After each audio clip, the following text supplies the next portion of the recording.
Halo,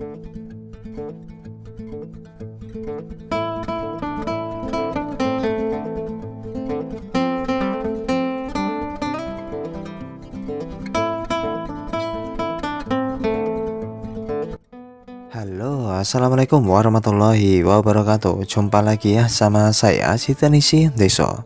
Gimana kabar sobat semua? Baik-baik saja ya. Wah, ini tumben minggu-minggu tidak hujan guys. Jadi sangat cerah. Dan ini saya tidak tahu ya mesti ngapain. Rencananya saya akan ngoprek HP rongsokan, tapi mentok di hari Minggu ini kan toko spare part tutup ya. Jadi ya saya tunda dulu lah untuk di HP rongsokan. Dan kebanyakan ini kalau untuk Android rongsokan ya seperti ini ya, kita harus ganti spare part.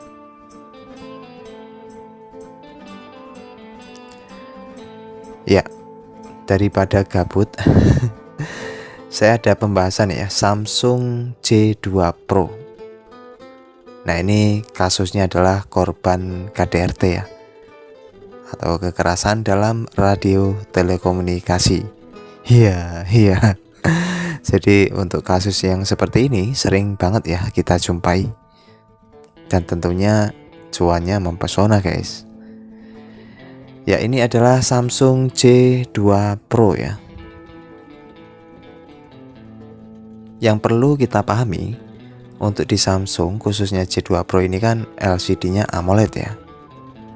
Dan tentunya jika kita mau ganti LCD, jika permintaannya yang KW itu tentu akan beresiko ya.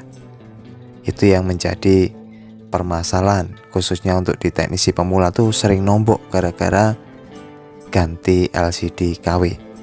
Tapi ya mau bagaimana lagi, karena permintaan dari customer ya atau user tuh minta yang biasa. Jadi ya kita harus waspada dalam pengerjaannya ya. Ya, ini saya akan copot dulu untuk LCD touchscreen-nya. Nah, berhubung saya lihat nih kayaknya sudah agak terbuka ya, jadi saya tidak menggunakan blower untuk bukanya. Saya bantu dengan minyak kayu putih ya, supaya gampang untuk bukanya. Karena kelihatannya sih memang sudah gampang untuk dibuka ini. Nah, seperti ini. Oh, gampang kan guys. Jadi untuk di Samsung J2 Pro kita tanpa bongkar baut ya untuk penggantian LCD. Yang kita butuhkan buka dari bagian atas dulu, lalu ya kita angkat LCD touchscreen-nya. Nah, ini berhubung permintaan user tuh yang biasa, ya saya bisa sediakan yang biasa atau yang KW ya. Tapi sekali lagi, untuk LCD Samsung yang KW itu ya memang berbeda dengan yang original ya. Biasa tingkat ketebalan LCD-nya itu beda tipis ya. Ini sebelum kita pasang kita akan coba tes dulu ya. Karena LCD ini stok saya yang sudah lama, jadi saya akan tes dulu. Lalu tekan tombol power ya, dan kita lihat. Oh, baguslah. Jadi ini LCD yang biasa. Memang perbedaannya agak jauh ya. Selisih harga dari yang biasa atau yang KW dengan harga yang OLED ataupun yang Super AMOLED. Jadi kastanya tuh beda-beda ya. Ada rupa, ada harga. Ya, ini kita tunggu hingga ke tampilan menu dan kita coba untuk touchscreen-nya ya.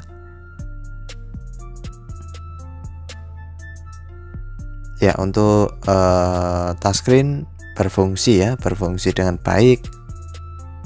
Untuk tombol kembali, tombol home juga berfungsi. Ya, siap untuk kita pasang saja ya, karena sudah kita tes dan Jadi untuk LCD yang KW sama yang OLED, kalau saya menyarankan itu lebih bagus sarankan yang OLED ya, karena tingkat resiko untuk pemasangan yang OLED itu lebih kecil dibandingkan yang KW begini kan. Lumayan besar ya resikonya, karena kadang tuh di saat kita mempresisikan LCD itu terjadi human error hingga pecah ya, dan itu saya rasa semua teknisi pernah ya mengalami pemasangan LCD Samsung retak dan akhirnya nombok. Ya, ini saya tambahin double tip untuk bagian frame di tengah ya. Tambahin seperti ini supaya membantu penguatan di LCD-nya nanti. Lalu kita bersihkan apakah masih ada sisa lem. Jika sudah bersih, tambahin lem sekitar sisi-sisinya ya. Jadi ditambahin. Nah, ini lem ini bebas, bisa menggunakan lem warna putih ataupun warna hitam.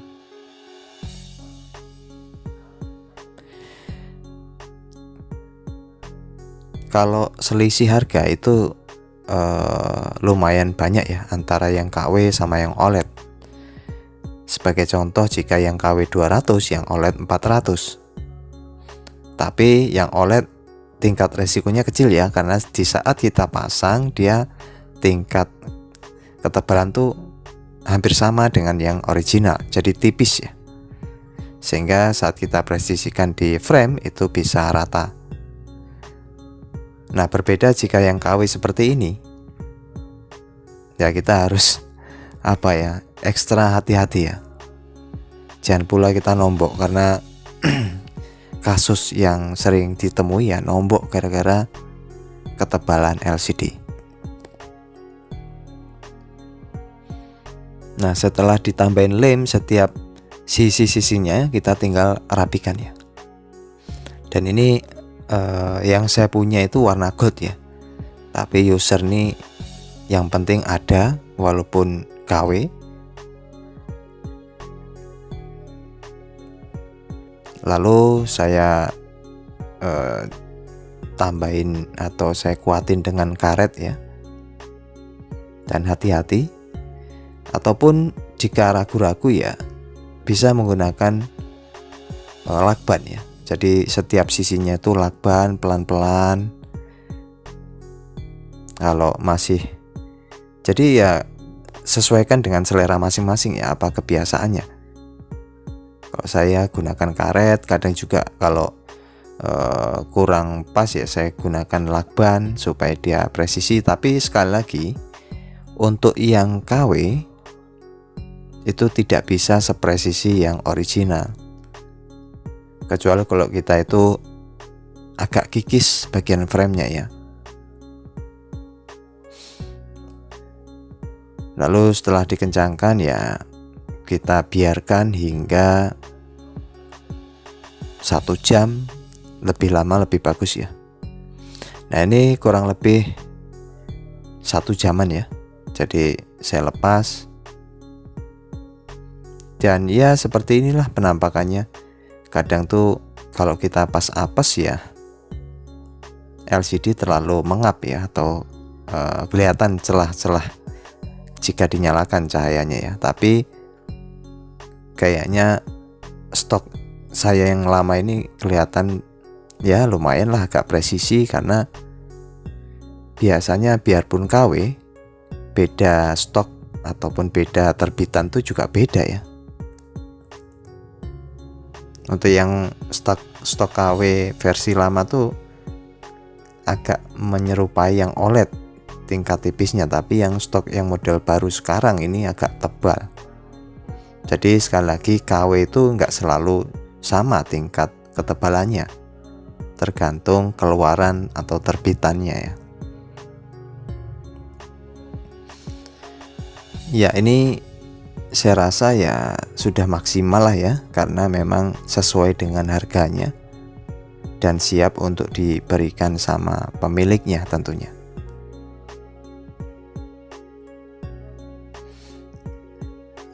Jadi untuk kasus-kasus seperti ini yang perlu kita pahami adalah jangan ceroboh ya, jangan buru-buru, santai saja, karena tingkat resikonya ya kalau kita itu terjadi kesalahan ya nombok ya, nggak jadi cuan.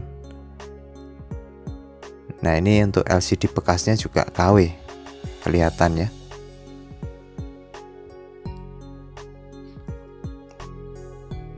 Jadi pertimbangkan kembali pemilihan ya antara KW, OLED ataupun Super AMOLED. Namun disarankan beri pengertian sama user ya, perbedaannya jika yang biasa atau yang KW nanti timbul celah ataupun ataupun tingkat tebalnya berbeda, biar user itu lebih memahami ya, sehingga bisa menentukan mana yang terbaik buat HP-nya. Dan ini mudah-mudahan bisa dijadikan manfaat ya di hari Minggu ini. Terima kasih atas supportnya, tetap semangat dan sampai jumpa. Bye bye. Tetap semangat. Assalamualaikum warahmatullahi wabarakatuh.